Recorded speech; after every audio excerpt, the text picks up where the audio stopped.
It's the Agribusiness Report. I'm Tony St. James. We're joined today by Bailey Thomen. Bailey is with StoneX.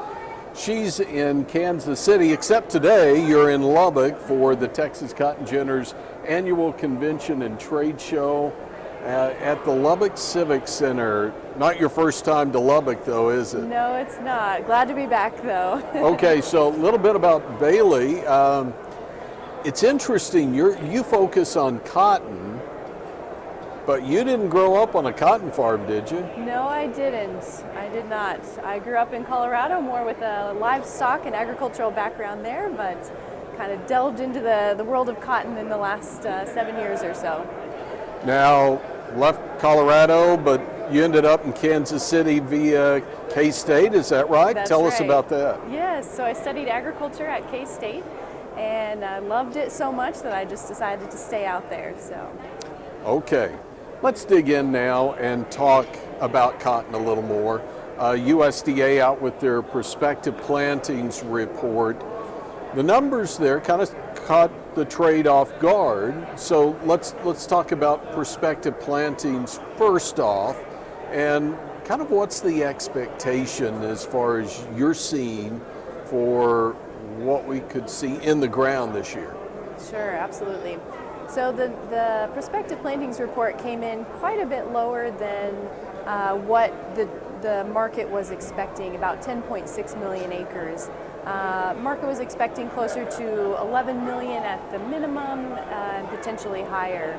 And so it did catch the trade off guard a bit, and I think that there's definitely some potential room for adjustment on some of those planting numbers this year. It's still a little bit early, so we're not even quite into the planting yet, so I think there's still time for adjustments there, and especially in Texas specifically.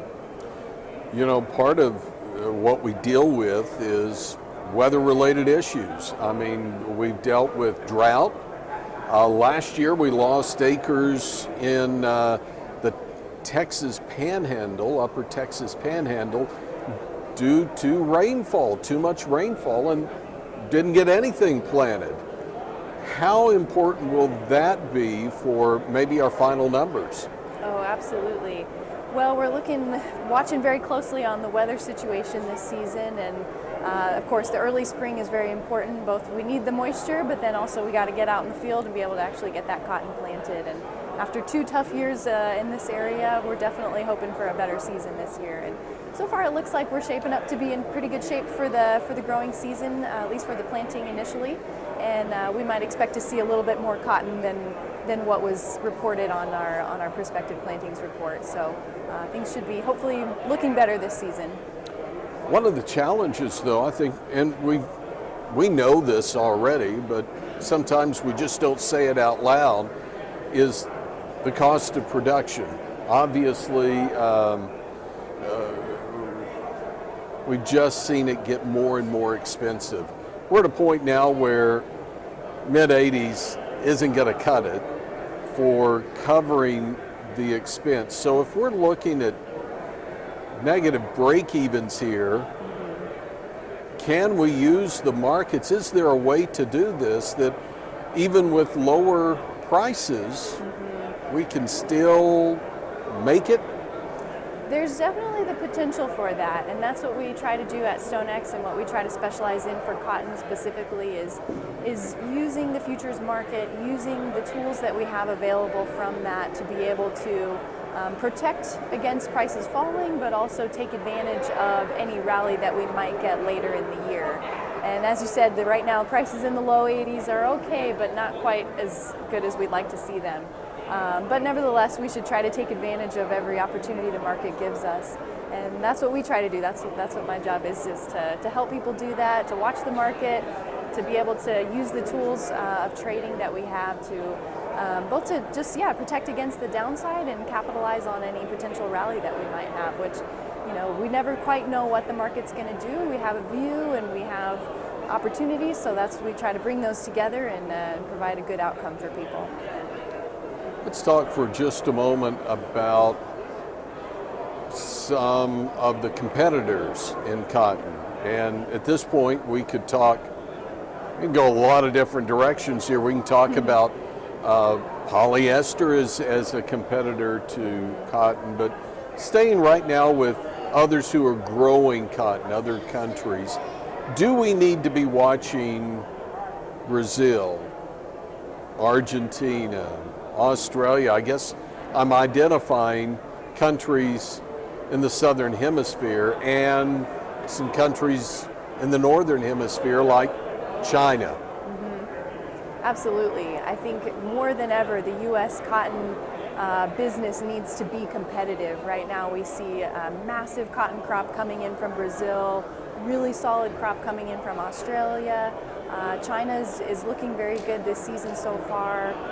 They're also looking to buy a lot of cotton, and the U.S. needs to be there and be ready to step up so that they can fill that need. So I think now more than ever, U.S. growers and the U.S. market needs to do their best to be competitive and also just to tell the story of cotton. I think cotton has a great story to tell in comparison with other fibers, like you mentioned, with polyester, which consumers nowadays are much more concerned, and rightly so perhaps, about what products they're buying and where that's coming from. And I think cotton has a really, really good story that needs to get out there in terms of, this is a sustainable fiber. The growers are doing their absolute best to produce that, and it really is much better than man-made fibers, which are not biodegradable.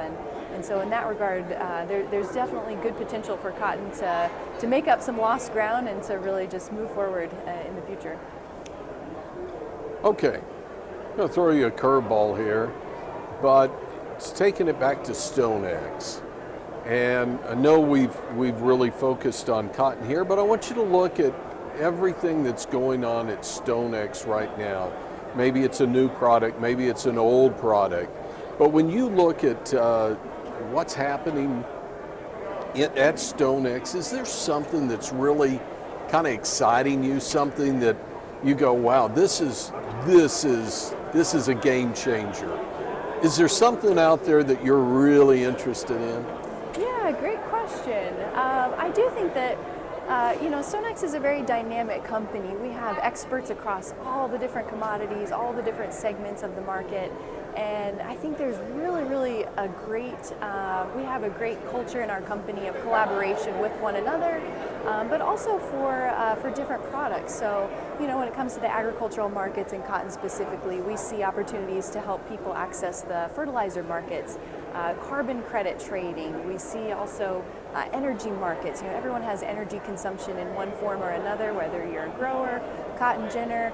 There's always going to be some opportunity where you have price risk exposure in these markets, but that also means there's opportunity to take advantage of those markets. So we definitely strive to provide people with an all-encompassing approach, and I even forgot to mention too the interest rates. Right now we're in a very interesting period where the interest rates are very high, and that is also adding another challenge for everybody, and that's another area where we can also provide service and help manage that. So that's what we try to do at StoneX.